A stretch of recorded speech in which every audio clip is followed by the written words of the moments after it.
Good evening, everyone. I'd like to call this regular meeting of the Lansing School District Board of Education to order. Can I see your agenda? Thank you. Will everyone please join me for the Pledge of Allegiance?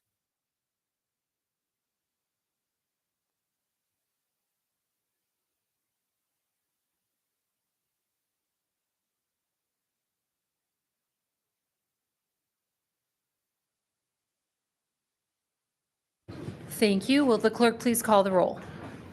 Dr. Boddy? Dr. Kavanaugh? Present. Ms. Hodgen? Mrs. Lawrence? Here. Mrs. Lilgy? Mr. Lopez? Mrs. Moore? Present. Dr. Rodriguez? Mrs. Willis? Present. Quorum is present.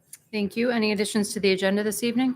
Madam President, I'd like to add the junior board report to the agenda. Okay, we're going to add that. Yes. I'd like to add a quick update on facilities. Can I add the junior board first? Okay, you did. Okay, very good. We're going to add the junior board on as number 4 under committee reports. And Mr. Lopez, you want to add facilities? Yeah, quick update. Okay, we'll add facilities as number 5. Facilities is on there. Do you have an updated agenda? Thank you. Okay. Thank you. If board members need an updated agenda, it's got a red updated, let me know. Do you need? I need one. Yes. Everybody needs one? Everybody needs one. Thank you.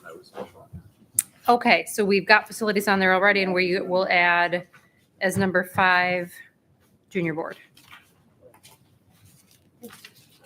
Any other additions to the agenda? Okay. We'll start with public comment on agenda items.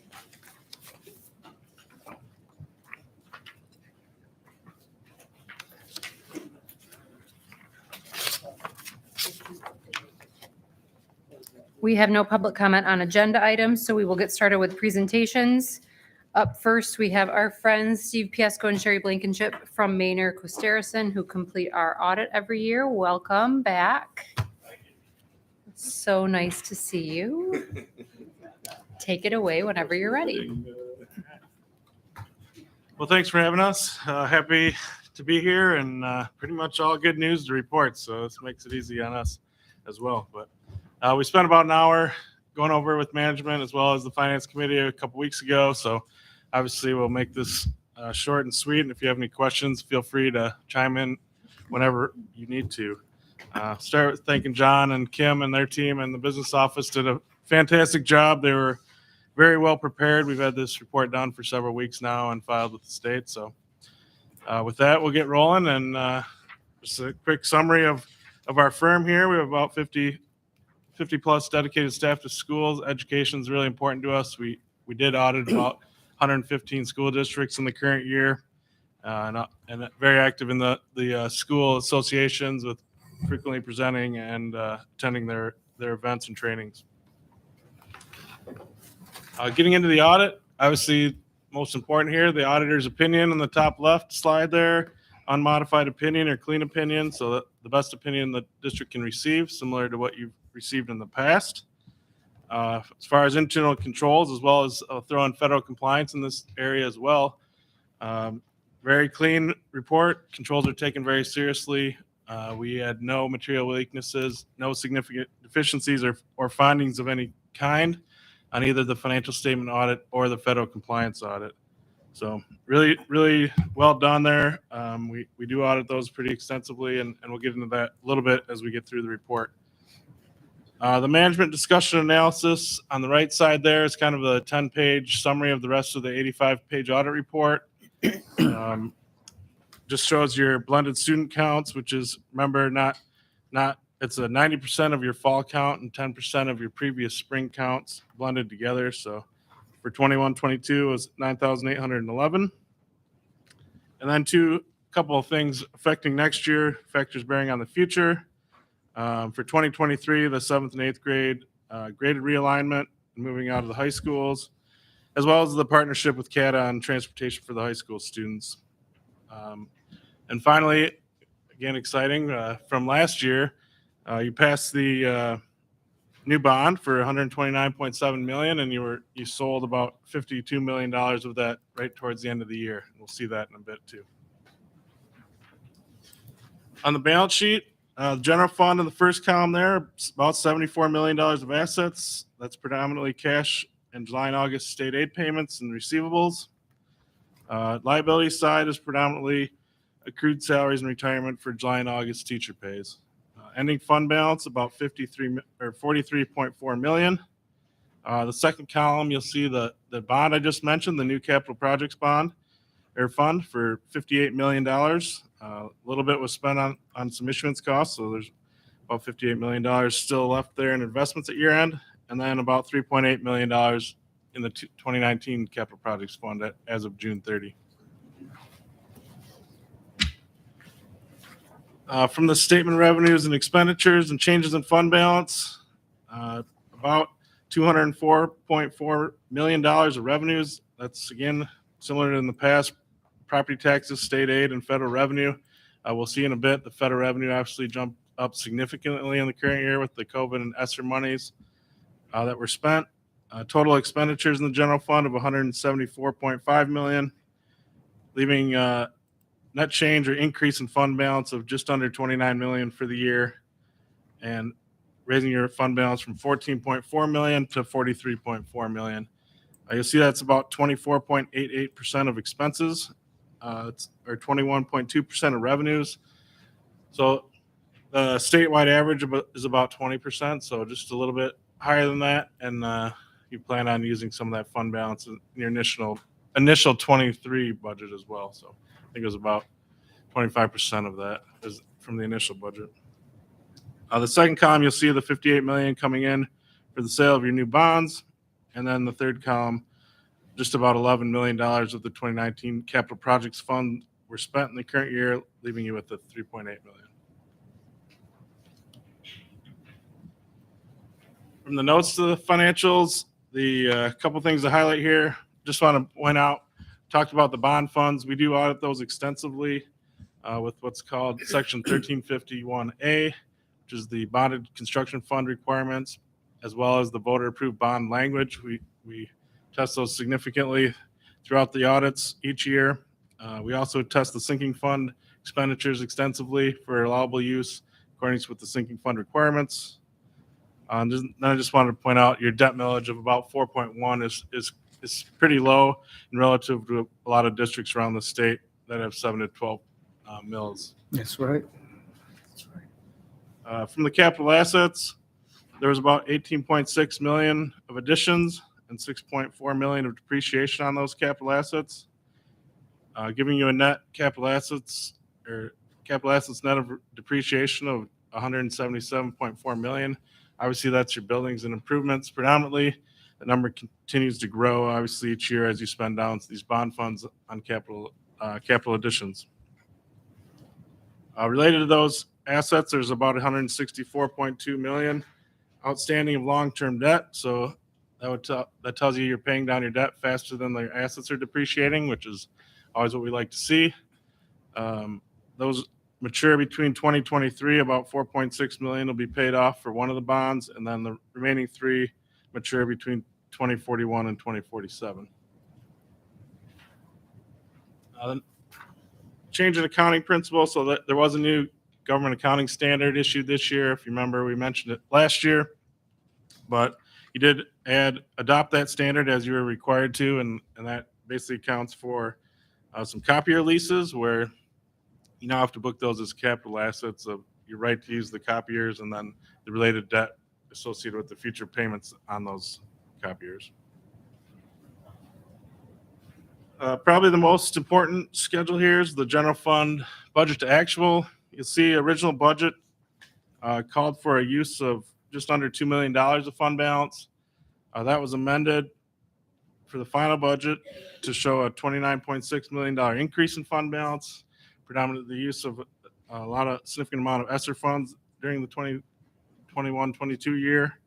Your ending Actual came out just under $29 million of increase in fund balance, like I mentioned, or about $665,000 less than budget. That's 0.38%, slightly negative, but still very close to perfect. The only reason it turned negative is because about a $900,000 payment from the state didn't come in until October, so it shifted from 2022 to 2023. Otherwise, you would have been positive by about 226,000, just 0.1%. So 99.9 cents out of every dollar without going over.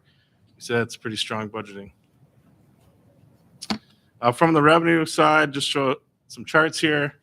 You'll see there is some change this year that's predominantly related to the darker orange there of 33.5% compared to 21.9%, and that's your federal funds. You spent just over $42 million in 2021 and just over $78 million in 2022 with the ESSER funds. So the other categories, while the percentages decreased, actually went up in dollars, but the federal increased by so many dollars that the percentage increased from 21 to 33%.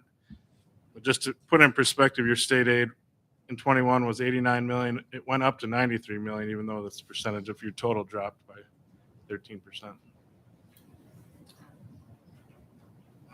On the expense side, pretty similar year to year. There was an uptick in instruction as well. Went from 39.9% to 42.5% of your expenditures are directly related to instruction. In the federal compliance area, the single audit I mentioned, on the left there in the orange, you'll see just over $78 million of total expenditures. I did say there were no issues, no findings on compliance or internal controls over compliance, meaning not only did you comply with the grants for what their intended use was, how did you know you were complying? And there was adequate controls in place and followed to ensure that those federal funds were spent appropriately. So we did audit. As you're a low risk auditee, we're required to audit 20% at least of your federal funds due to required rotation of child nutrition cluster and the education ESSER funds being significant and labeled high risk by the federal government. We had to audit both of those in the current year. So we actually ended up auditing 74% of the 78 million and found no issues. So. There's a couple letters you have as well. The governance letter or letter to those charged with governance is clean, similar in the past, no issues identified. This is a letter where we'd have to identify specifically any issues or difficulties in the audit process. Happy to report there are none. It does mention we adopted GASB 87 in the current year, as well as some significant estimates related to your net pension, other post-employment benefits, your estimated compensated absence payouts, and your estimated lives for capital assets. The management letter had one comment related to food service fund. It's considered a nonprofit food service fund, meaning it can only have up to 33% fund balance maximum. You had 54% fund balance in the current year.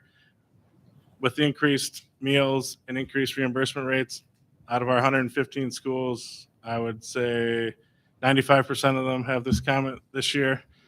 So you will have to submit a spend down plan, how you're going to spend those funds down with food service related expenditures in the next year. And you just send that in and then follow your spend down plan for the following year.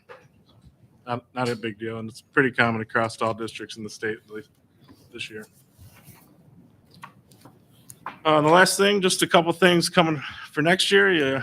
Your state aid foundation allowance increased from $8,700 to $9,150, and then similar to GASB 87 I mentioned, you adopted this year on leases. There's another GASB or government accounting standard that's effective for 2023 fiscal year, June 30, 2023. Works exactly the same, but it's for subscription-based IT arrangements, so it'll probably have a much more significant effect. Again, it doesn't affect your general fund or your budget or anything like that, but you'll have to record the right to use subscription-based software, accounting systems, curriculums, all those types of things, and then whatever the remaining payments or debt stream is on those going forward. So we'll work with the district, but they're started compiling that information, working with technology department to get a list of those, and then we'll help make sure that that gets implemented for 2023 as well. Thank you again. Appreciate working with the district. It's always a pleasure, and that's all we have. Mrs. Willis. Thank you. I have a couple questions. The first one is I just wasn't writing quite fast enough on the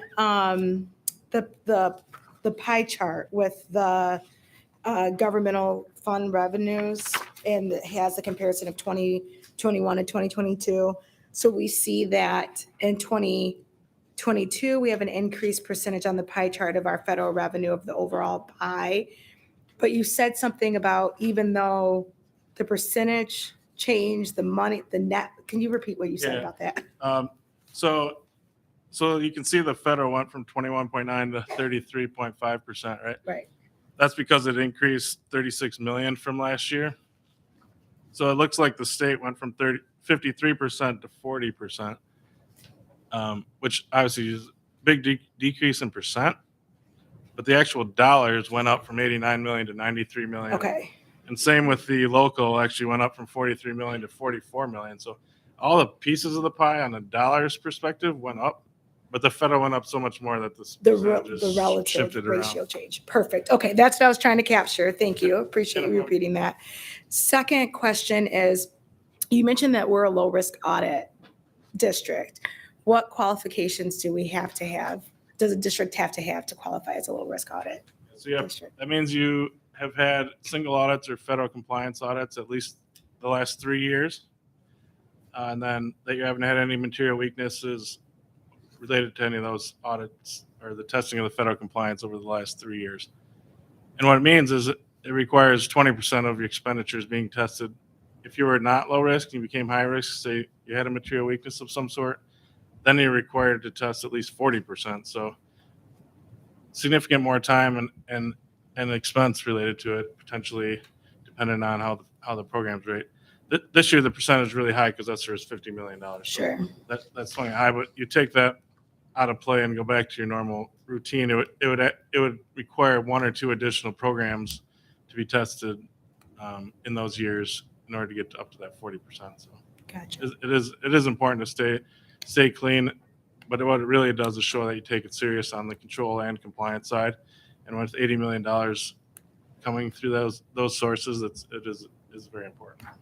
Thank you. A little bit louder for the people in the back who don't like to think that we have clean audits. Just a little reminder, it takes 3 years of clean audits in order to be eligible for that low risk status. Final question. I know we've asked this before. What's the recommended percentage of our expenditures that should be a fund balance? So Michigan School Business Officials recommends 15 to 20%. Like I said, the statewide average was just under 20% last year and expected to increase this year because of some of the rules around ESSER. Right. I've heard somewhere in the 20 to 21%. I think you were 21.2 of revenue. So pretty much in line. The key part of that is you don't want to have to borrow for state aid notes and incur the additional expenses related to that. But there's also a laundry list of other reasons, which is actually, I think I even have it here, a whole list of other reasons identified, from, God forbid, another surprise happens like COVID maybe, and you can weather the storm and not have to be in such a position to, who knows what's going to happen. So it gives you ample reserves to weather some unforeseen circumstances as well. Thank you.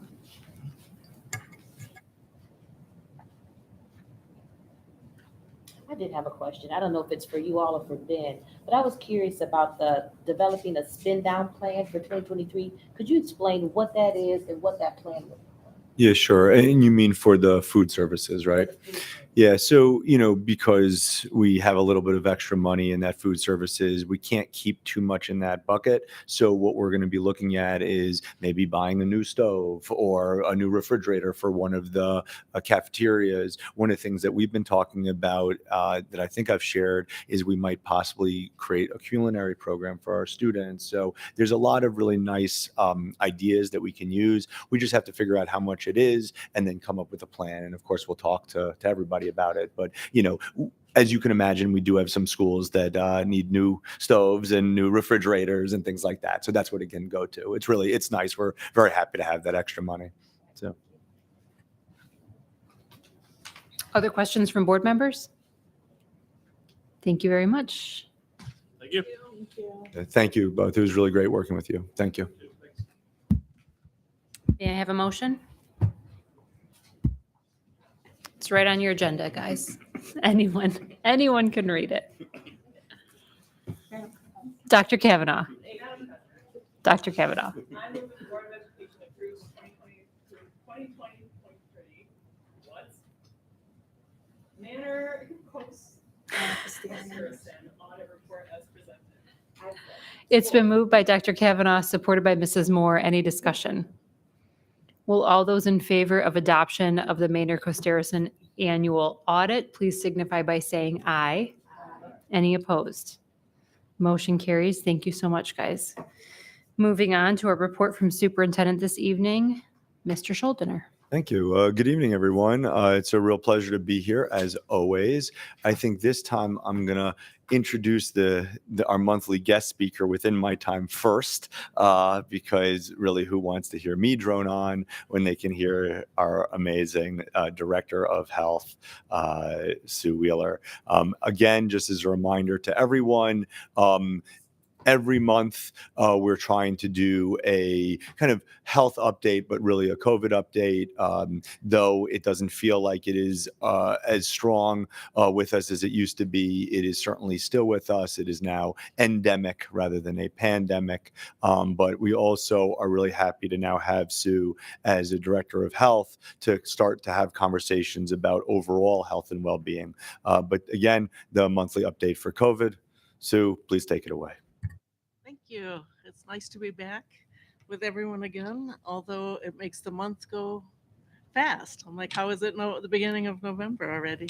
Well, this is a pleasant COVID report. A mild October brought a mild COVID month too.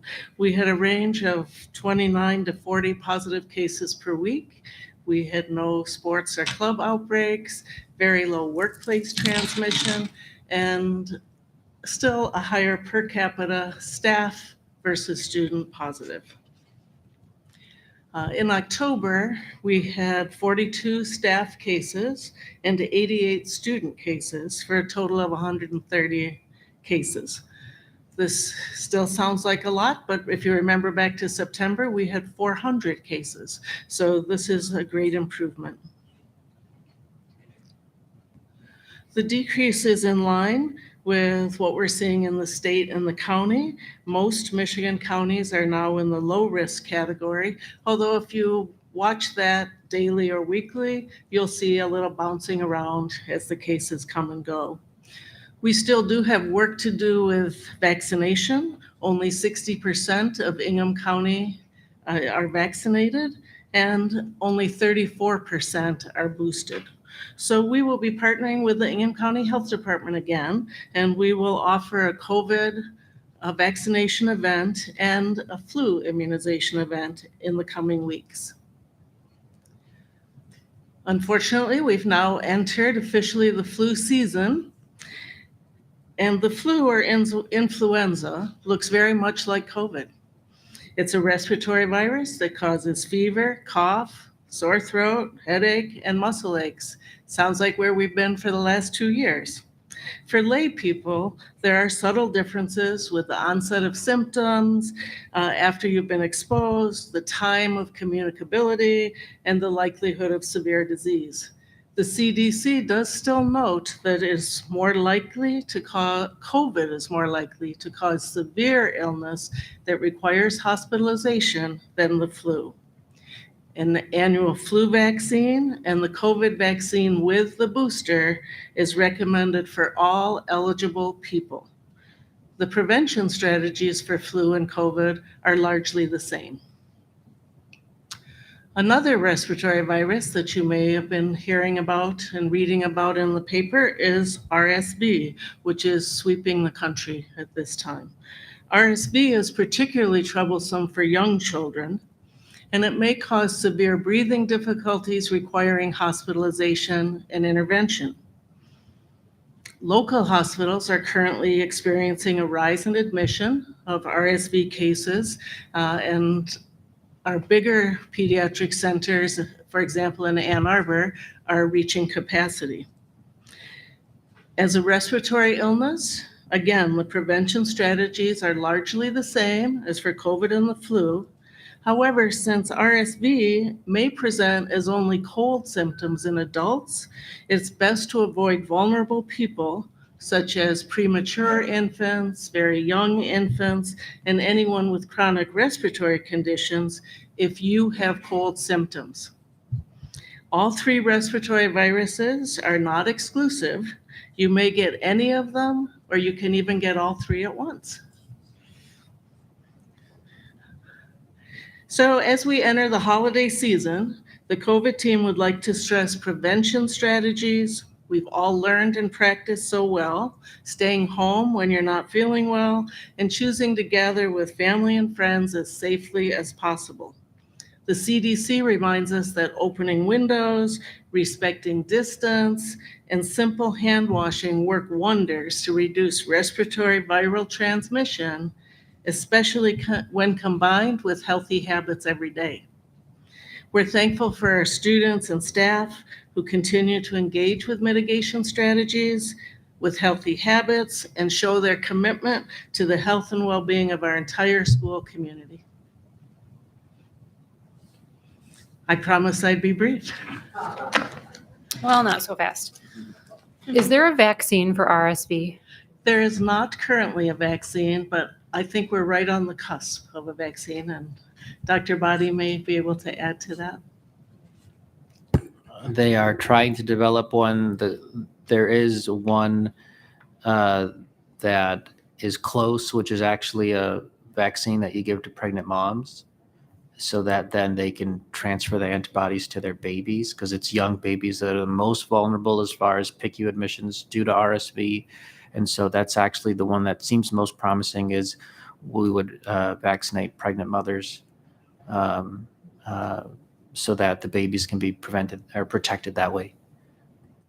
I learned last week that the testing for RSV is similar to testing for COVID with the nasal swabs. And if anyone needs to have themselves or their children tested for RSV, you can do that at the Frandor drive-thru. Sorry about that, Eddie. Sorry about that. Can you refresh me on when people become eligible for the COVID booster? I know that my children, as kids under 5, were in that last wave of people who were eligible at all for the booster or for the vaccine. Yes. And I think we have a lot of GSRP students in particular who are in a similar boat. At this point, pretty much anyone is able to get the vaccine. Originally, some of that hesitation was having enough vaccine to distribute. So we wanted to go with the most vulnerable people first. Now, pretty much anyone who's of the age can go and get it. So by age 5, And are you supposed to get your booster 6 months after your second COVID vaccine?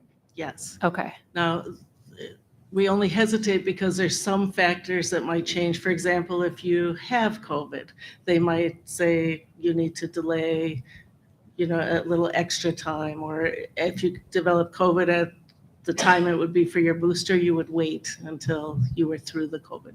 Okay. Dr. Rodriguez? Thank you very much. Yeah. With the flu coming and many other things going on, do we develop a kind of regulations for all districts that everybody can follow, how to prevent, all the schools can have some kind of orientation and how to deal with the situation they probably will have in the future? Yes. Then I think, and the community should know that to the parents, Yeah. and how we are going to deal with the new situations in the district that they are coming. Yeah, this is good information that we distribute to schools about this time of year, every year. We have the nursing staff go through the schools. We provide written materials. We'll do the vaccine clinic for the flu. So we try to bring it to people's attention again that now is the time. You know, you could have already had your flu vaccine. So we're deep into when this would be a good time to get the vaccine. Other questions from board members? Thank you very much, Sue. Thank you so much. Thank you, Sue. I will say that Sue accompanied me to the Eastern Clinic for me to get my bivalent COVID booster shot. It was wonderful. It is really one of the great things about our district that we have these things. So do you mind if I do my thing? Oh, great. So, you know, it's funny, you know, now that I've been here for 17 months, you know, every day you still learn something new about the things that we have in this district. And I think there's so many people in this district that still don't take full advantages of all the great things we have. And those clinics that we have at the high schools really are terrific. And I want to thank all the people that staff it. I want to thank Ingham County for being a great partner. And, you know, this isn't just about COVID. This is about getting a physical to go play sports or getting a flu shot or things like that. And, you know, in order for our district to be even greater, we have to be healthier. And so the more that we take advantage of that, I think the better. So for this week, as always, we know that the transportation is still on everyone's mind. This week, we've actually have now over 3,100 gas cards. CATA is now back up to about 721, and we have about 3,100 students routed on Dean, with still about 135 on a wait list. We do know that transportation, especially with the school buses, has continued to be a problem. We do know that Dean is trying their best to hire folks, but we are still short-staffed. And as Sue mentioned, we did see more folks getting sick as adults and not children, and we know that that is hitting certainly Dean as well. But I do want everybody at home and at the board to know is that we recognize this. We are still trying to do whatever we can to deal with the busing situation. The CATA cards have been incredibly helpful. The gas cards have been incredibly helpful. It's been helpful also that gas is a little bit cheaper these days than it was 2 weeks ago, although I'm sure it'll just go up again. But we do understand how difficult this is for families, and we do appreciate everything about that. And that actually brings me to something that I wrote about last week. And again, whoever's listening at home, I really do want to thank folks for reading the superintendent's newsletter. It's been fascinating over the last, I'd say 3 weeks. I just get approached in like the supermarket and people are like, I read your newsletter. Thank you. And, you know, it's really quite nice. I think, John, the numbers are at about 5,000 now of people that open it. So we can actually tell that you're at least pretending to read it, which I appreciate just as much. And this week's weekly writing was about neighborhood schools, and it was really just about neighborhoods in general, and it was about saying goodbye to Mount Hope and how kind of meaningful and powerful that that little cake event was. And you know, I think that for Lansing to really become as great as it can be, thinking about how do we create community, how do we create space. And I will tell you that I got more emails this week than I've had since the beginning about people supporting that idea, and then talking about how when they used to go to school and walking to school and, you know, walking with their friends and hanging out with their friends. And, you know, I say this because there's a lot of reasons why you want to make sure that you have choice, why you want to make sure that you have magnet programs, why you want to make sure that you can go to different schools around the district. And a lot of that has to do with making sure that each and every one of your schools are great. And if every one of your school is great, then going to the neighborhood school is a great thing. If you only have a handful of great schools, then you want to make sure people have a choice to go where they want to go. And, what I kept hearing from the community was how much they missed that and that community feel. And of course, it also will help with our busing. Like if you have folks that are living, past Sheridan Road and they're going to North, that's a 20, 30-minute drive. How do we start to create those communities again? And again, I really am thankful for the board that had made these ideas of the pathway programs and the ideas of magnet and having wonderful programs. And we need to continue to do that. But we can also now start to think about, making it easier to go to the school that's down the street and making it easier to go to the school that's in your community so that we can build community. And I want to thank everybody that was at the Mount Hope thing. I know Gabe was there. That was really great. The mayor was there, and numerous former principals were there, and teachers, and people would just come up and say, I went to school here 50 years ago, and it meant so much to them. And that's what's so powerful about school districts is that you'll always remember where you went to school. You'll always remember your third grade teacher, even if you hated your third grade teacher. You're always going to remember. We are creating those memories and we're creating those communities. And I just hope that, as we continue to think about what's best for this district, those of you who are reading it, those of you that are listening, those of you that are part of this community, that you feel that your voice is heard and that your voice is part of the movement forward. And again, this board has been really attuned to that, and I want to thank them. This week, I want to highlight one other thing, which was really cool, is we have a program called Peer Forward, which is a leadership program at our high schools, and there's about 25 kids in each of it. And I'm talking about it because I saw it in person.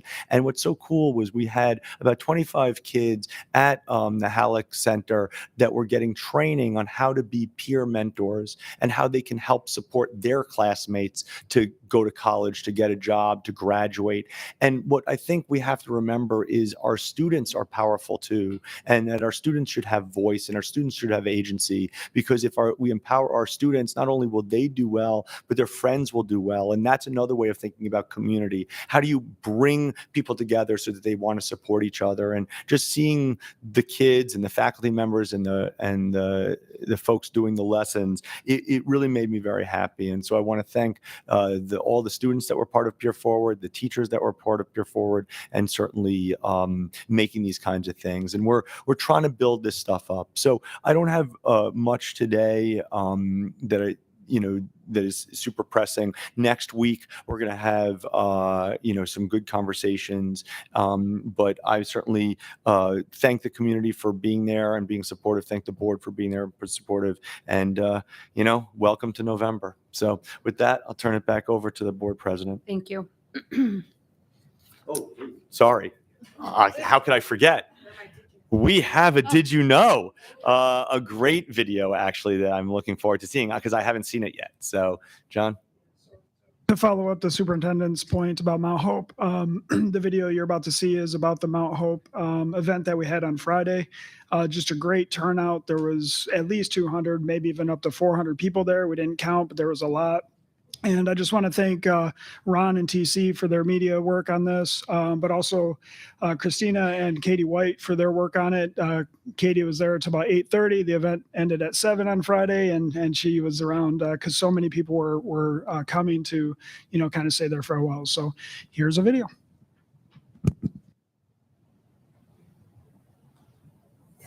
Here I am. I think so. Oh, isn't that cute?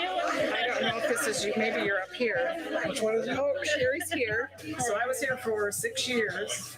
7 years, I guess, of you. Yeah, 7 years we were. 1953 we started and we finished in 1960. We started here in kindergarten. In 1953. 53, and the principal then was Miss Margaret Knapp, and she took real good care of this building. I can remember I had some shoe boots, and we had to take our boots off at the door. We couldn't go any further. No, we couldn't to go to our lockers and track up the hallway.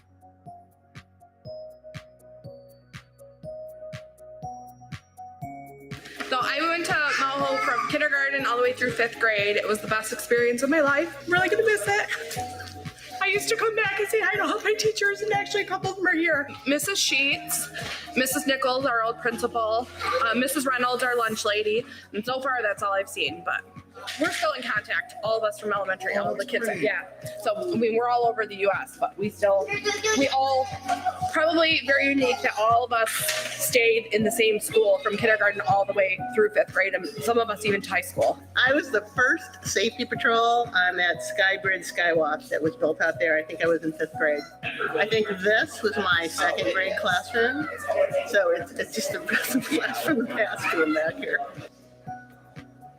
I can only imagine the memories that it's bringing back. It's these kinds of things that are really powerful. Place is an important part of humanity.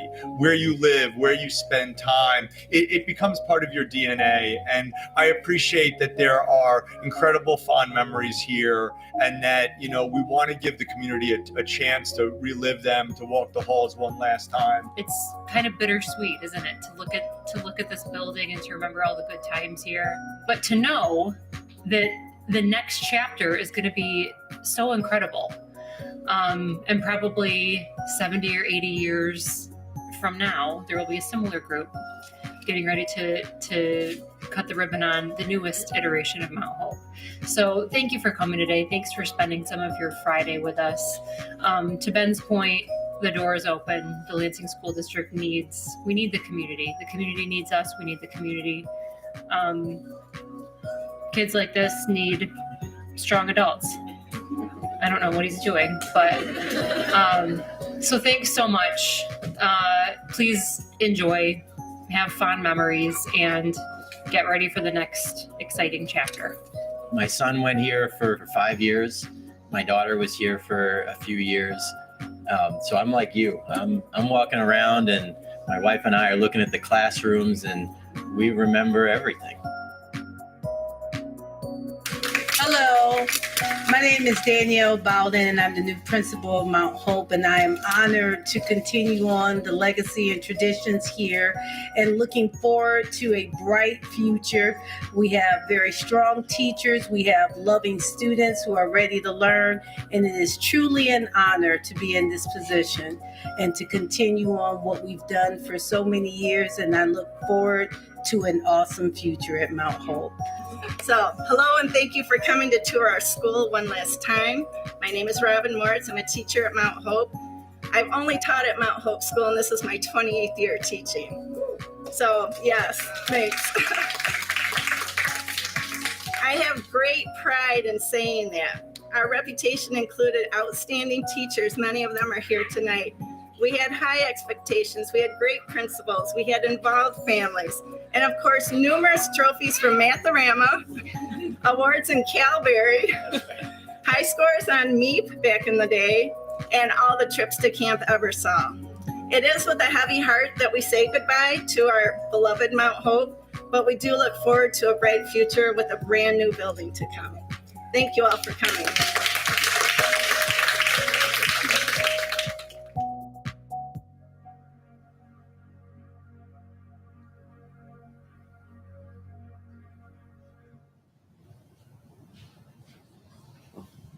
Thank you, John and team. It really is great.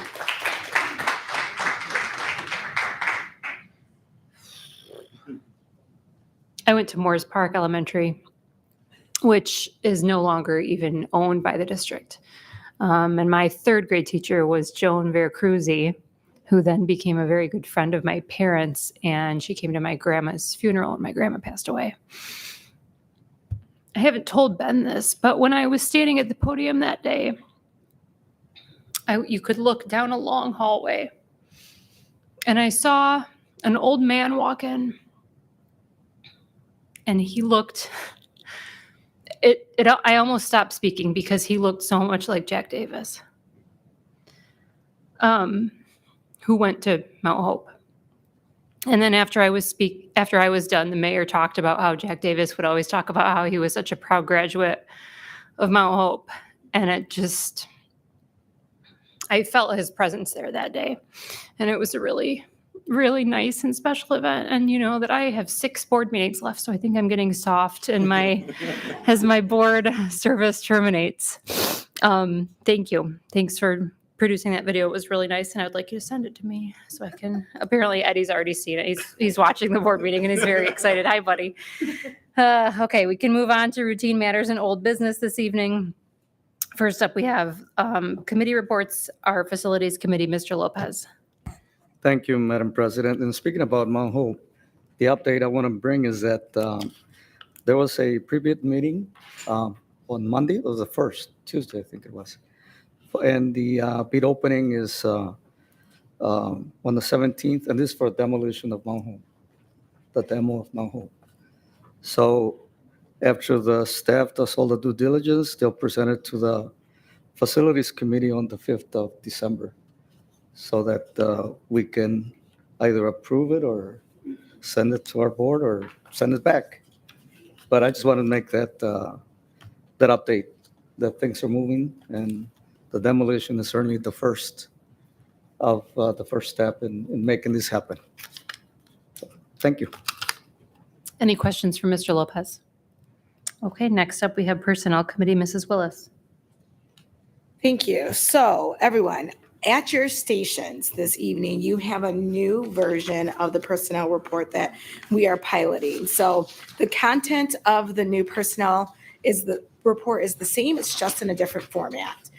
So we are working with the human resources team to reformat the report and to add additional information for you all. So this is a beta test for the new report. We're still planning to add some additional information specifically around demographics and vacancy rates. But I, at least for this board, wanted you guys to see the new version of the report format that we're going to be rolling out. Other than that, I do not have anything significant other than to present the information as it's typically presented. We have our resignations, retirements, some new hires, as well as our tenure members. Something else that we are exploring, and we will continue to explore this with the policy committee. If you guys know, traditionally, we've had a report that has the personnel report separated by for board approval and for board information. We don't have any good reason why we do that. Because all the contracts of an employee with the school district is de facto an employee extension of an employment of this Board of Education. So any position that's hired is entering a contract with this district, which is therefore entering a contract with us as a board. So really we are approving all hires. So it's just a personnel report that's going to be presented for our approval moving forward. So that is all I have this evening. Are there any questions? Ms. Logie. So what do you need? Do you need our feedback about this I would love your format? feedback. And if there's also anything else that you would like to see in addition to the typical information, I would love to hear that as well, so we can get that incorporated into the report. Thank you. Okay, moving on to ISOA, Dr. Rodriguez. Thank you, Madam President. As we met on November 2nd, 2022, I sent to all of you the minutes of that meeting. It's I think, very clear, but I want to indicate 2 or 3 things tonight for the public. One is the Ingham County ISD Deputy Superintendent of Instruction share information of the Mid-Michigan Literacy Impact Network, which is a collective and cooperative effort of superintendents, the school board, school district staff, and Ingham ISD to improve early literacy and ultimately student achievement across all grade levels. That is one of the most important goals that we should have, especially after the pandemic, on how much reading levels we lost in our students. That is, I think, the superintendent's a great initiative, not only for Lansing, but for all the districts in England. You can see the goals and objectives of that particular plan. The second one I want to indicate is about The two new bills, from the legislators, Bill 5703, posting requirements, and the Section 1 of Article 8 of the Michigan Constitution of 1963, religion, morality, and knowledge as being necessary to good government and the happiness of mankind, schools and the means of education shall forever be encouraged. And the second one, Section 10 of the revised school code, it is the natural fundamental right of parents and legal guardians to determine and direct the care, teaching, and education of their children. The public school and this state serve the needs of the peoples by cooperating with the people, parents, and legal guardians to develop the people's intellectual capabilities and vocational skills in a safe and a positive environment. These two new legislations we have been practicing in Lansing and in the school for many, many years. I'm very clear, and I hope that you read what the lawyer's explanation of these two laws mean for us as board members. The public is always welcome. The parents are always welcome to the schools, but the board has their own responsibilities. I think the one thing we had to start in January is to start in the schools. We had to also, in the principal office or in some place there, we had to post the first regulation that I read. After that, every district said good things about their own district the best they can. Then I say COVID cases in the district are still being reported weekly. I invent weekly, but cases are decreasing. Is that right? The strategic plan is finished with the first reading in November and then adoption the 5-year plan in December. The building work continued with work at Mount Hope next. There will be no school on November 8th, election day. The board has 3 6-year term open and 1 partial term. That's what I told them about us. I am sure they can say more. And I'm going to follow the superintendent and the good videos that we see here. Thank you. And I think that, it's good that they have this thing for us, but this board and this district has always welcomed the parents and the guardians and everybody in our schools. That's my report for today, Madam President. Thank you. Any questions for Dr. Rodriguez? Ms. Olgi? Could you clarify for everyone what ISOA stands for, please? Oh, yeah, I had to remind my Ingan School Officers Association. Pass the test. Thank you. Okay, moving on to our ad hoc committee on strategic plan, Mrs. Moore. Yes, Madam President. It is my honor to report that we have the first draft of our strategic plan complete. It was provided to it was given to the steering committee and the superintendent for review. And on the 17th of this month, our meeting on the 17th, MSU plans to come and report to us the strategic plan. It'll give us an opportunity to look it over and submit any suggestions that we have, or even have a conversation about it. So I'm excited to report that. Is there any questions? Sorry, Madam President, I think you were supposed to ask that. Okay, we're going to move right along to your junior board report. Oh, great. All righty, I'm still on. Well, I'm excited again because I attended my first junior board meeting of the school year. It was October 25th. I do want to share that I sent everyone a copy of the minutes for your review. But during my report about the junior board, I'm going to report the good areas to improve and also support needed, if that's okay. I'm not going to point out or read everything. I'm just going to highlight a few things, if you guys are okay with that.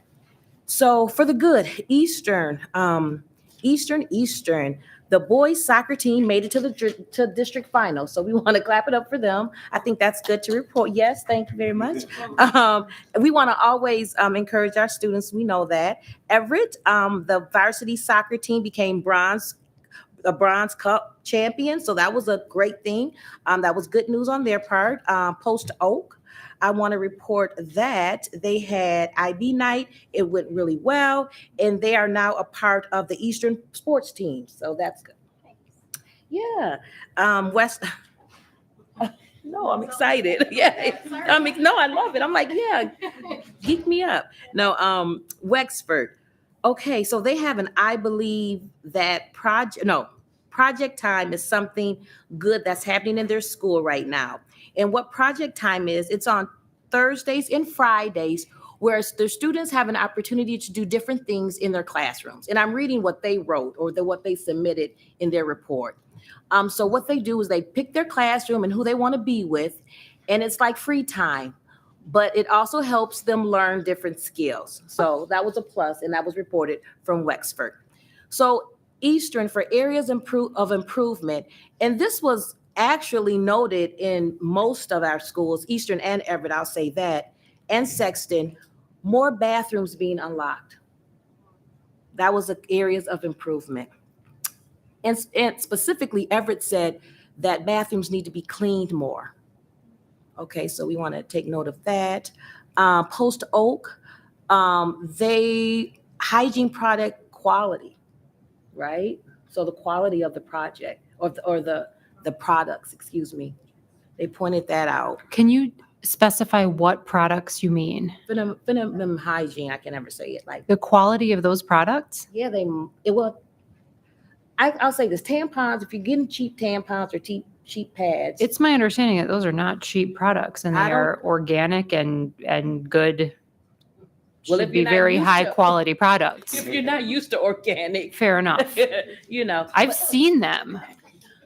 I'm just reporting. I'll be honest with you. I'm not paying for that quality of product in my household because I think they're nice. Well, maybe so. We'll check it out. I can't, but all righty, you guys gonna make me laugh. But seriously, yeah, they are. It's the nice dispenser. It's fine, but our students are reporting this. So I think because our students are reporting this, we want to make notes. So maybe we should take a look to check it out. I'll go with you. All right. Hall sweeps. Sexton talks about hall sweeps, bathroom crowding, not suspending the same students that cause the same issues, and they want to see mirrors in the bathroom. Wexford. This was brought up a couple times. I think something that needs to be improved is the food portions. This was kind of too small for growing middle year students. They need more food to keep us going other than third graders. So the portions of the food that they're receiving, our middle schoolers need more. Supports needed. Everett, for buses, have more security waiting outside with them until all the routes are over. And more staff in the lunchroom. Post Oak, areas or needed support in the dress code. I do want to point this out. Post Oak did mention dress code and not Carrie, Lord forgive me if I said her name wrong. Carrie Christian. Carrie, if you're watching, forgive me. Carrie, one of the advisors, is actually going to bring the policy and introduce the policy to our students so they understand what our policy reads and why we have it in place. So that was brought up as a needed support dress code. Post Oak again, better food, cultural holidays off, and more physical activities. And Wexford, supports needed. Tutors, people for extra help that we are more comfortable with. And I'm reading what they said. Yes, our teachers can help us, but if we aren't close or comfortable with our teachers, we'd rather fail. We rather fail, excuse me. So we should find people that we can connect and work with more. So that concludes my report for junior board. I do want to highlight something that they're doing that's really awesome, and it's in our notes. They're actually doing Mental Health Monday. And each school is celebrating mental health by wearing green of some sort. They're looking at hoodies, and they're going to continue to work on ideas to support mental health on Monday. Superintendent, they're going to be talking to you about how to how to support their mental health Mondays. So that concludes my report for the junior board. I will report again, I guess at the end of the month when we meet, or December. All right. Any questions? I overrode. Thank you so much. That was really good information. All right. Any other questions for Mrs. Moore? Okay. We're going to move on to our consent agenda for this evening.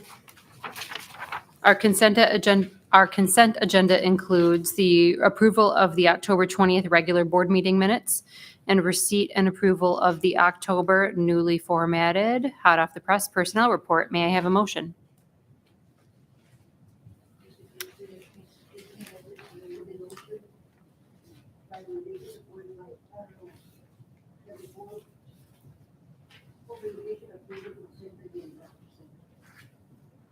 It's been moved by Ms. Hodgins, supported by Ms. Lilje. Any discussion?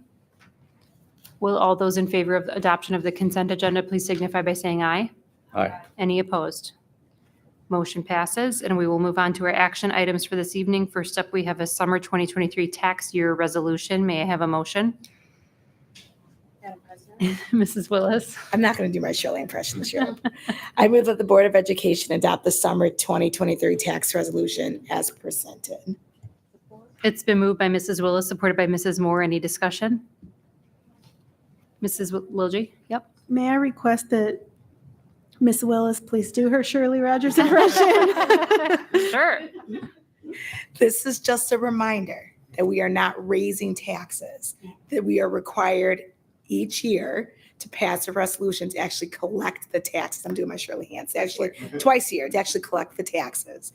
So we have to, in order to levy the taxes to receive our checks from all the municipalities who capture them, we have to pass a resolution to say we need to levy them. Okay? You're welcome. Any other discussion? Will all those in favor please signify by saying aye? Aye. Any opposed? Motion passes. Moving on to a resolution for our energy bond. May I have a motion? Madam President, Mr. Lopez. I move that the Board of Education adopt the energy bond resolution as presented. It's been moved by Mr. Lopez, supported by Ms. Hodgen. Any discussion? What is this? Can someone talk about what this is? I would happily, but I will also defer to the great John Lang, and we will tag team it up. Oh, I'm sorry. I thought you were going to start. But so the last board meeting when we had our friends from Site Logic here talking about our energy bond projects they're going to perform at Sexton, Everett, Gardner, and Lyons. This is a non-voted bond that the district is able to approve to take out bonds to pay for these projects. Simple enough. Similar to a normal bond, just does not have to be voted on by the public, that is. Board, yes. And so if people remember from last time we met, this was how we were going to try to redo a lot of the stuff at Gardner and all of those buildings. And the great thing about an energy bond is a lot of it is actually paid for by the savings that we'll make. A lot of our buildings, sadly, are pretty inefficient. And so if we do those upgrades and we really try to work on that, it'll end up kind of saving in the long run. I assume the documents are available, but this was the presentation that we had last time, and now we have to make the motion and then support it if you choose to do so this time. Mr. Lopez? Yes, Ben is, Mr. Superintendent, I'm sorry. Do we have also some, what do you call it, in savings in energies? There's some federal assistance with that too? So we're actually looking at a series of different kinds of federally funded rebates. This is rebates. this is about our ability to create an energy bond to do this. Once we kind of get it going, there's things that we can apply for, what have you. In fact, my hope is that in a couple of months, we're going to really be talking about solar, and solar we can actually get up to 40, if not 50% off with these rebates. This is just kind of allowing us to go forward with the energy bond that will be paid for through the savings, as well as some of the other money we've saved. But John, if you want to specifically talk about how this is being funded, if that matters, I mean, I don't know. It's Yeah. As the superintendent just explained, so through our savings, we anticipate that the utility costs will be going down. So that's part of the savings that we'll budget for it within our general fund, and then pay for it with that savings that we're expecting, along with some of the rebates we're getting to. So, and I just wanted to let you know, similar to a normal bond, this is a resolution to sell the bond, and then we'll come back after the bond is sold to ratify the sale, like we did with the bond back in May. And to clarify, by doing it this way, instead of paying it out of our general fund, that's the benefit of doing it through bonds rather than cash. Okay, thank you. Yeah. And the one thing else I want to note, and this is really to the community that's listening, we are grateful when you give us your tax dollars. We are really thankful that when we go for a school bond and it's voted 71% of the time, we don't take that for granted. So we're always looking at other ways to raise revenue without raising taxes. And so what this is actually is a bond that it's not raising taxes. It's just allowing us to pay it over a series of years. And during those years, we're going to be saving money that we can use to pay for it. So look, we will ask for tax dollars. That's kind of the deal. But we're always going to be as thoughtful as we can about figuring out ways to not always asking for a millage or for taxes. And so we're going to sell this. They're going to buy the bonds. We're going to get the money. And then it allows us to pay over time, but then reap the benefits super early with better lighting, better ceilings, better buildings, et cetera, that this is all paying for. Further discussion? Will all those in favor please signify by saying aye? Aye. Any opposed? Motion passes. Moving on to new business. First up, we have first reading of the fall 2022 Lansing School District updated policies, which include policy 6108, authorization to use EFTs in automated clearinghouse arrangements. Policy 6460, vendor relations. Policy 6700, Fair Labor Standards Act. Policy 7550.03, small unmanned aircraft systems. And which I think means drones. Otherwise, like, what is going on? Yeah, right. And finally, policy 9150, school visitors. May I have a motion? Madam President, Dr. Rodriguez. thank you very much. I think you explained very well, but the motion is that the Board of Education consider the policies listed for the first reading. It's been moved by Dr. Rodriguez, supported by Ms. Lilje. Doctor, do you want to say anything? Yes, we had a meeting a few days ago. I think I reported about that in the last board meeting.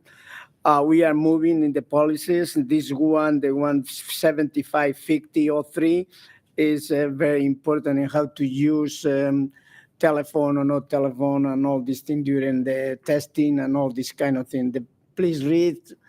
If you see something in red, it's because that was deleted and the green was added. Then I had to thank during this year, Mrs. Moore and Mrs. Ligi has been tremendous support, and also Kerry and Mr. Craig helping each other and reviewing the policies. More and more we had to do because there are so many policies, but these five policies are really the priorities at this time. Thank you, Madam President. So I'm reading the small unmanned aircraft policy, which essentially says, correct me if I'm wrong, no drones on school property unless a school district employee is doing it. Makes sense. Mrs. Willis? I have two questions about the policies presented for feedback. One is on policy 6460, which is the vendor relations. I'm curious why we are choosing to adopt the policy language that's presented. The district may provide a vendor with exclusive access to market its products to parents or students, blah, blah, blah, as long as it's non-public. So basically, I'm interpreting this to mean that we would allow, like, if a vendor, is this fundraising, or why would we why do we need this policy? I'm just concerned about exclusive vendor access. Okay. Okay. So when it, oh, sorry. No. So when it was discussed, one of the things that was brought up was, for instance, when somebody is selling class rings at Sexton, what have you, typically there's one company that does that. What it was explained to us by the Neola person was that by having this language, you're not putting yourself in jeopardy by saying, well, there's only this one ring company that comes, where's the 17 others? So it wasn't about giving them sole source, but allowing them to be preferred vendors. Neola kind of explained to us that this was a way to protect, like, for instance, I think we have a company that does photos for our children, but we have a company that does it. Unless that had been bid out, there might have been some questions about, like, well, who else is going to be doing it? So, I mean, I can defer to Sergio, but that was the explanation that they gave, and they suggested that we use this language that says allows for preferred vendors to have students. But you know, I am not wedded to this at all. That makes perfect sense. Those are great examples. I guess my concern is that then we do put ourselves in the position to not have equitable access to vendors if we just say we're going to keep using this preferred vendor because we've used them forever. Because we do have legacy vendors that with Jostens always does this, and this person always does this, and we do that. So why don't we open that? Because I think, imagine if your kid is a student at Post Oak and picture day is coming, and photographers know that picture day is coming, so they're approaching the principal or you or whoever and saying, let me take pictures and I'll do it better and cheaper and faster. And there's 17 different photographers approaching you.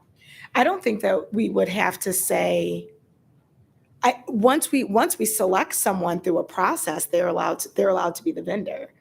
This is just saying we get to sole source an exclusive vendor without. Actually, it's a little different. So this language you're talking about 6460 is that it's basically allowing the let's say it's the ring company to then contact for non-district purposes. So for instance, we'll sell you a hat also that's not, you know. So while they're there, they can present other merchandise, and we wouldn't say, hey, we didn't give you the cap and gown bid, but you can come in and sell hats. We wouldn't do that. Or you know, you bought the ring and then tomorrow they send you an email saying, thanks for the ring, you want to buy it, whatever. And it does say to select a preferred vendor that we must solicit bids. So this just says once we select a vendor, they can have exclusive access. Yeah, and then the access for the non-district purchases. You want to sell a water bottle, God bless.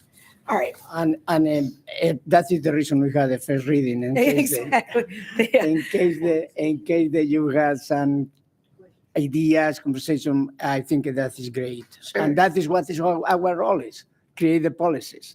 Thank you for the first reading. Thank you very much for this. And if we don't have the inclusiveness in this policy, it should be in some place else.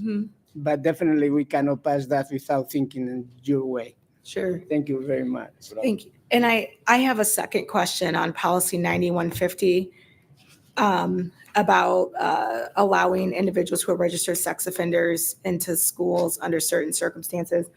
But wouldn't, in most cases, someone who's a registered sex offender, they're prohibited from being in the school anyway? So do we do anything to make sure, like,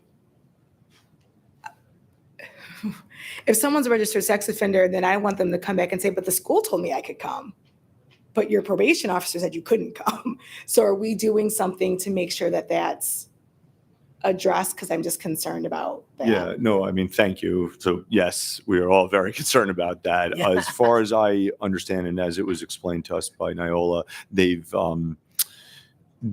the folks that are registered as sex offenders have a little bit more rights than they used to, and they have Yes. access to schools. And so we have to kind of allow them. Yeah. And so one of the things that I'm really thankful to this board for approving and that we're doing is with our IDs, you actually now, any visitor has to put in their ID. We walk them through it. And if it is a registered sex offender, what a school can do, let's say it's a parent, they have the right to go see their kid. If we know that they're a sex offender, we can make sure a school person is with them. We can escort them, things like that.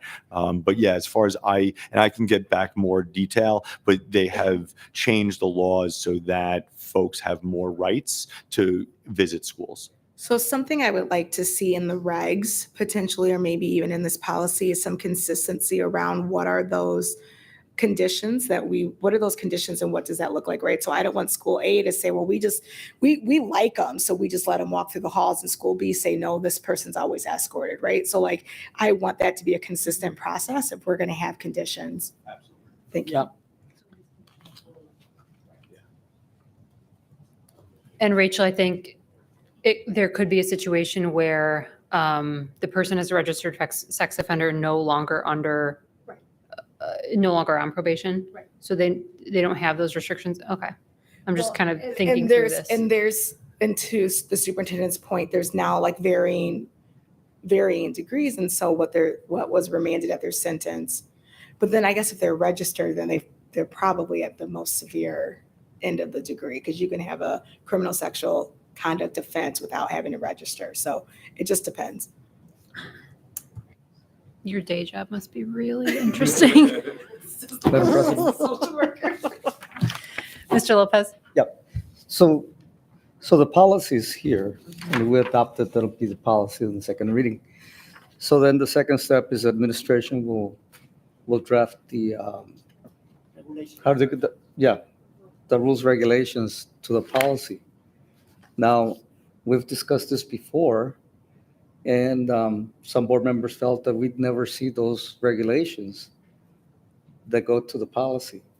So maybe we can, as you're discussing, I'd like to see this in the regulation to the policy.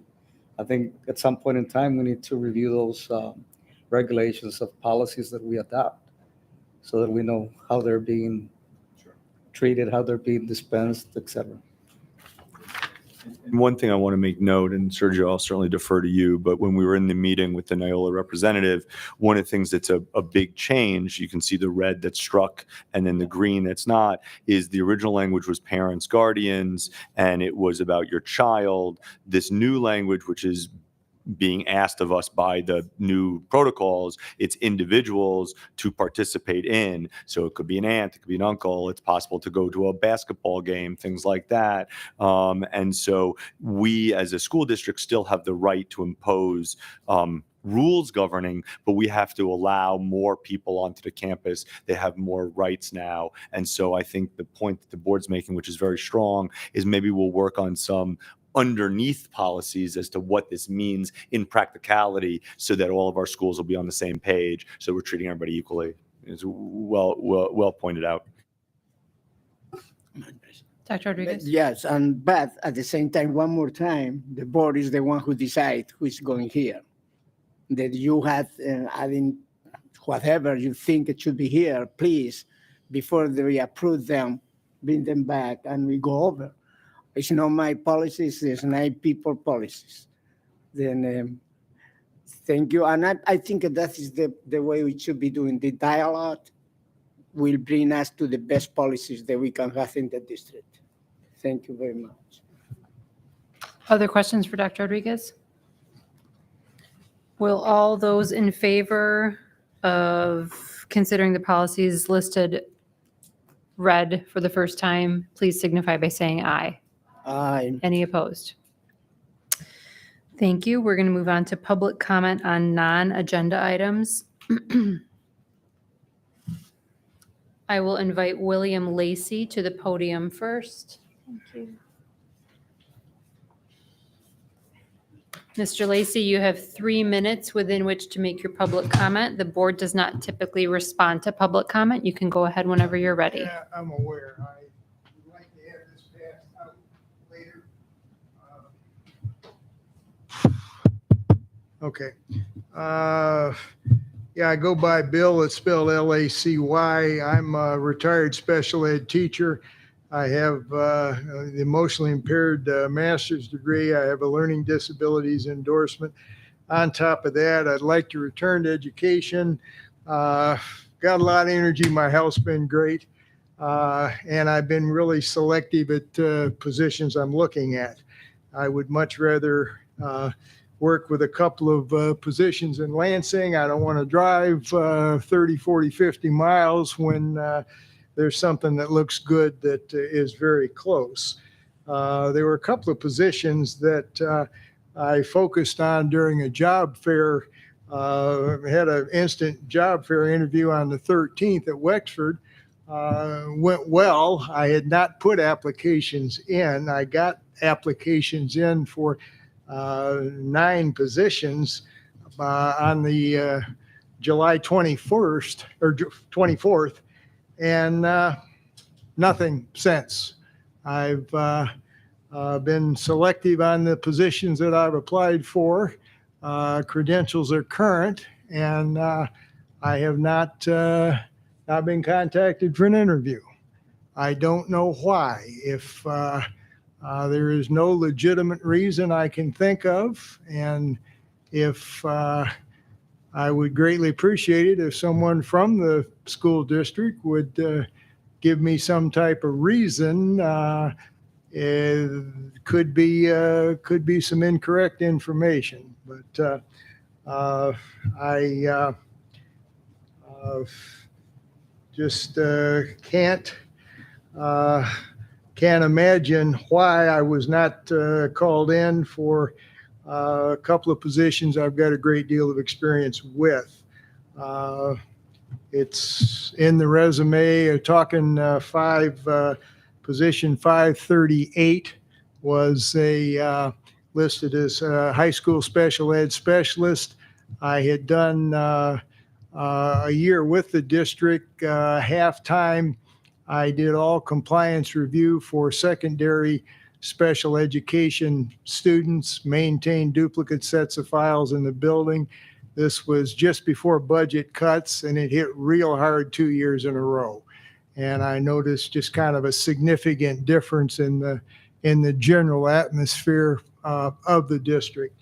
The other position is currently vacant. It's number 808. It is at the Ingham County Youth Facility, which is very, well. Thank you. I'd like to invite Bridget Doyle to the podium. I'm sure you've heard my spiel. You have 3 minutes. The board typically does not respond. My name is Bridget Doyle Coe. I have a child that attends Pattongill School. I'm just issuing my concern about the safety of the children during pickup and drop off, which is, I'm sure, similar at many schools. It's hectic because of the lack of bus drivers. We have a lack of drivers, period, which makes more parents come to drop off their students. Pattongill is in between 2 highways, Saginaw and Grand River. There's not enough enforcement of parents like trying to run into each other. Like that, there's nobody watching children that are coming into the parking lot. It's just like a circle of chaos. And we had a neighborhood meeting. I'm a vice president of the Eastside Neighborhood Organization. Nancy met with the Lansing School District Superintendent and some other people on October 12th at Pattongill. And between then and before Halloween, there were 2 accidents involving parents, people transporting their children. And there's just nothing that's being addressed. And it's concerning. We've talked about it as a community that we could help step up and volunteer, but people are also working like 60 hours a week. So it's difficult to volunteer your time at like 2:40 p.m. for 20 minutes. So that's all. Thank you. And Nancy Malo.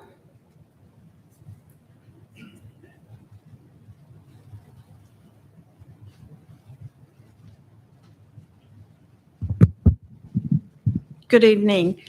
First, I want to thank the superintendent and the principal of Pattengale for attending the October 12th meeting that we had, and Mr. Lopez, who attended our E&O meeting last night. We were lucky to have MDOT at our meeting, and it looks like we're going to be able to get the traffic light changed. For those of you, like Bridget said, Pattengale is sitting kind of in the middle between two state trunk lines. Each one of those roads are 4-lane highways, and it's an accident waiting to happen. Approximately 15 years ago, we did have, give or take, we did have a student die at the corner of Saginaw and Fairview. I don't care what the reason was, that's one too many. So I'm very glad to see that we've got the support of the school district. We've got the support of Pattengale. We are going to continue to pursue this because 18 to 24 months for this light to change is too long. We understand the issues at hand, but there has to be something that can be done. We did talk last night about different changes, markings on the street, signage.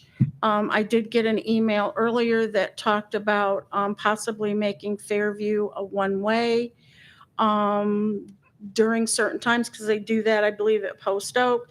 I sit on public service for the city, so I'm going to bring that forward as a suggestion. So I'm just letting you know we're moving this forward, but please, we need all the help with the issues regarding the busing. Bridget is one parent that I've heard from. I've heard from many others. So thank you. Thank you very much for all the support. And Miss Lawrence, I owe you an apology. Had the wrong email. Thank you. As the board president said, we don't normally respond, but I want to, first of all, thank Nancy and Bridget, and really for everybody pushing this. You've heard me probably since I got here talk about how communities need to work together to do this. This is the kind of action that we need to take. As Nancy said, we are in full support of this. We've been trying to push the MDOT to do this quicker. We'll write yet another letter to them asking for this to happen. But it's with community support and community working together that we can hopefully move bureaucracy, although I guess I am bureaucracy as well, but we can move it forward. So to the point about the traffic patterns, we are looking at that. Certainly, Bridget, the more that we can talk to the principal with Missy about what we can do. It is tough when you have a school building basically on the property that's between two big freeways. And so we appreciate you being here. We'll continue to push on this. And if, we can talk offline as to more what we can do, but we hear you, and we're going to try to push this because together I think we can make a difference pretty quickly. So thank you. I know I said the board wouldn't respond, but I was driving by Pattengale and Eastern today at about 3:00, and I live in Groesbeck, so I know exactly what you're talking about. It sounds like there are a lot of different things that we're going to try to alleviate that problem, because I know it's dangerous and it's a knot of traffic every single day. So thank you. Just to help you all, there's 30+ neighborhood groups within Lansing that everybody can be communicating with that are very supportive of the school district. And I can give you all that list. Thank you. Thank you. Any comments from board members this evening? Madam President, Doc. do we go for the secretary report or after that? You can do whatever you want, Doc. I will do both. Thank you. That's so nice. It's a good move today.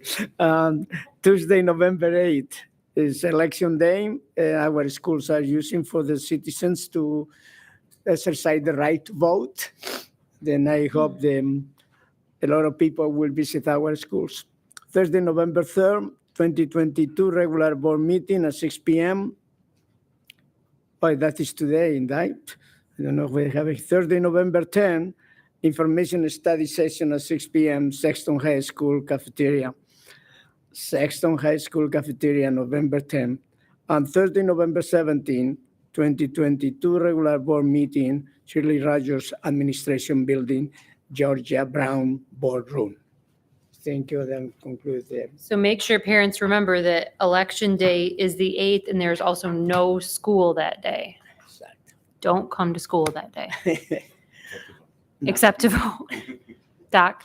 Now, before I want to say two things. One is the next one, November 10.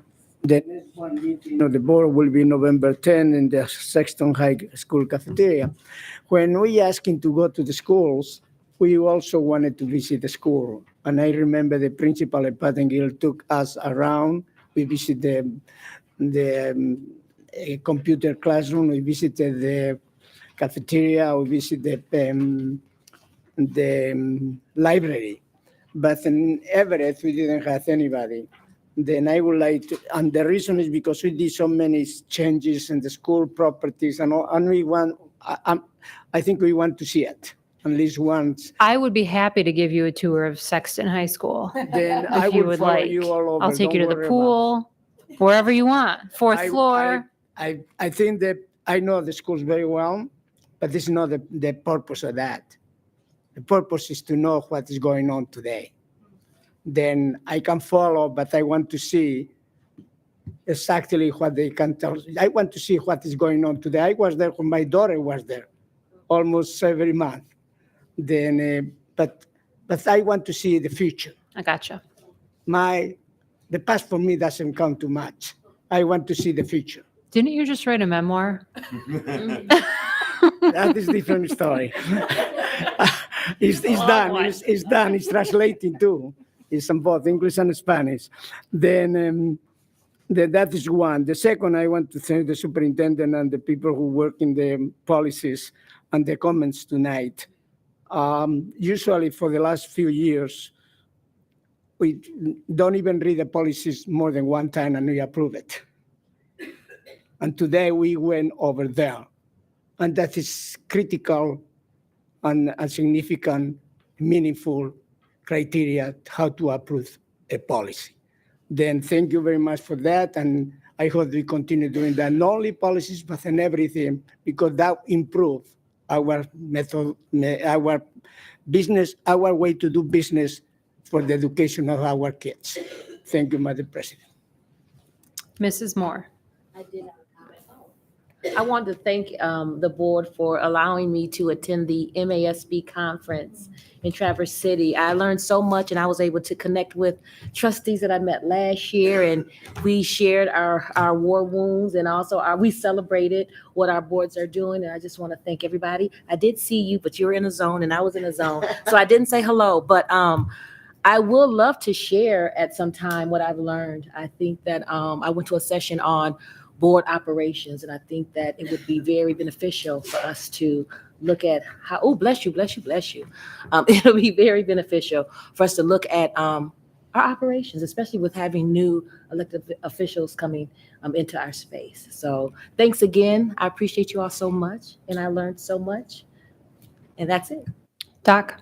I remember I said the past, I don't want to talk, but I remember that when we went to different workshops, after that, we were giving a report to the board. I think it should give the people who wants to talk about this conference and the next meeting in Sexton High School, that they can have time to share with us their experiences, because that is the way to enrich each other. Thank you very much. Mr. Lopez? Yeah, I like to, as well, you forgot you saw me there. She got new friends, so she just says, stay away. No, it was good. You know, we this particular conference was more about board education for board members, the CBAs that are called. So And there were some speakers that were very good as well. And I think we can share some of their thoughts and some of their message at a certain point in time. But Dr. Rodriguez mentioned that, yeah, there was a time when we wrote a report back to the board, just to say where we went, what we attended, what we learned, and et cetera. So we may have to do a report. I'd rather do a PowerPoint and we just. You can do a PowerPoint? Well, anyway, just to say that the leadership conference is very informative. Recommend board members to go. Yeah, we can join and do something we like. Now that I would like to see, because I was solo, but we had board members that were there deep, 5, 6. So I would love for us to have that opportunity to attend a conference together and just share, would be great. You've only got 6 more meetings. You better find a No, but conference quick. She's going to pay for the last 6. Madam President, I think that the superintendent mentioned the clinic. The clinic was founded in 1996, and a group of parents and also the representative from Michigan was there. And then when Arrow was closed, was a big dilemma about to keep the clinic for the community or take to the schools. And also it did a lot of work, many people did, to move from Arrow to Eastern. And then at the same time, years before, was created one in Sexton.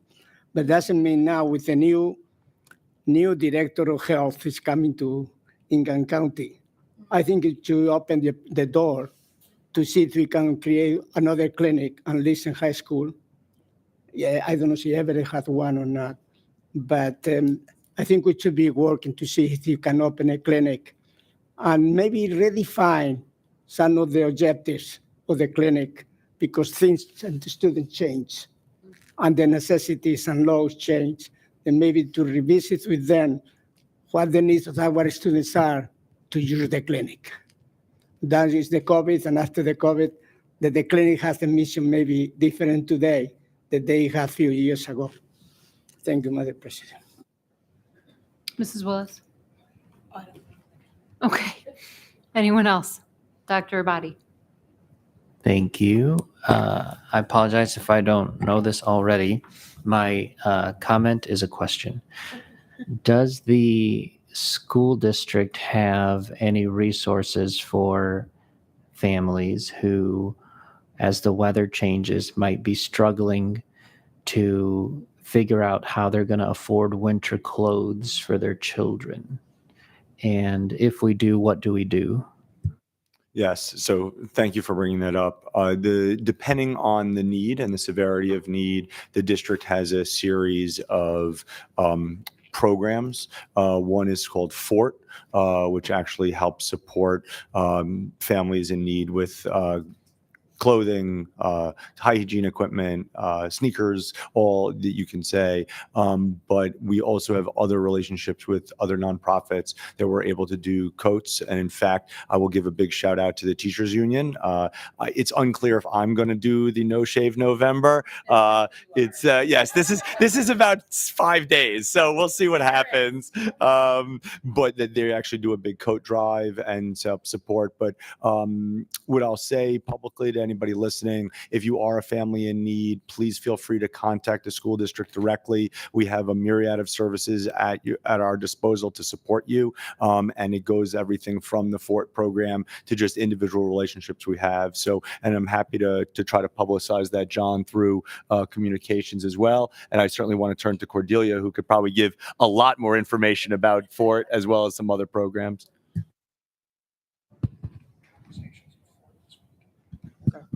Yeah, thank you. FORT is part of our McKinney-Vento program, which focuses on eligible homeless students. So that's the focus of FORT. However, the Office of School Culture has a huge closet that, and whereas local vendors have donated clothes, shoes, boots,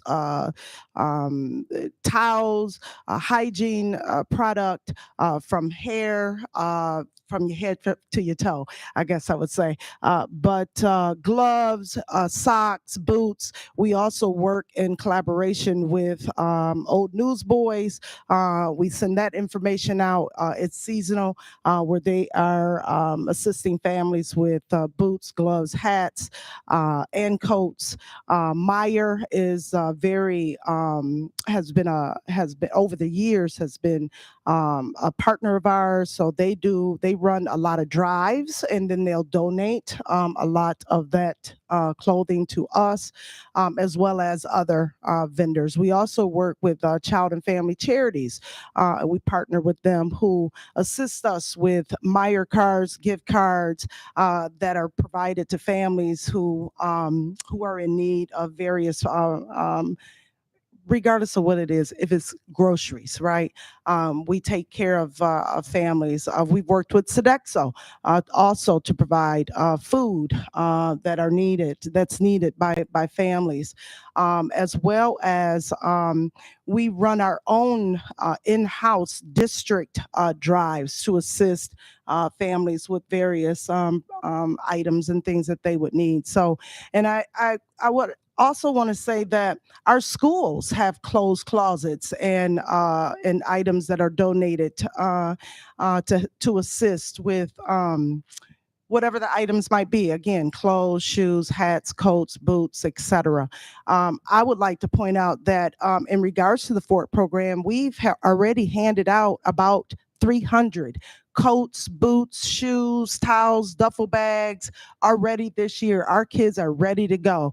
I hope we don't see snow, but but they're ready should we do. Thanks for the question, Dr. Body, and the information. Any other questions? Yep, John? Yeah. One other thing, we're going to, our program that we do called Conversations with Bob Colt, we recorded one with Rose Tap House about the Fort program that'll be coming out this week, among other, outlets will be talking about the program, but that'll be coming out in the superintendent's newsletter on Sunday. With no other business before the board at 7:43, we are adjourned. I'll see you at Sexton next week.